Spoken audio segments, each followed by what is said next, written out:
So ito po siya, no. So ito yung tinatawag na rotator. Tapos mula doon sa itaas, ilalagay ito, no, sa itaas ito. Yan. Tapos na palitan ko na ng kwan, nabilihan ko na ng bagong bolt. So ayan, ano. Tapos ito po yung iikot, no. Ito.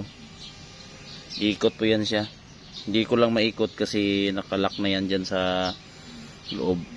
Iikot lang yan siya kapag ipaanda rin sa battery, no, 12 volts. So ito lang yung iikot, no. Bali dito na kayo yung style nyo, salpak nyo lang yung antenna nyo, yung tubo na dugtungan nyo. At saka i-clamp ito, may clamp dito pero luma. So ito yung clamp, no, mga ka-viewers. So luma na siya. So dito yan siya, i-clamp. Depende na sa inyo. Kunwari yan. Clamp, tapos ayan.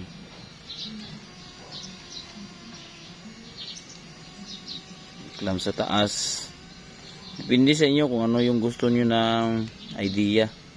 Kung i-clamp nyo o i-bolt nyo, yan yung kuan ko, no. So ito yung kuan kasi ng may-ari, request niya, ito yung kuan niya. Clamp niya daw gagamitin doon sa itaas.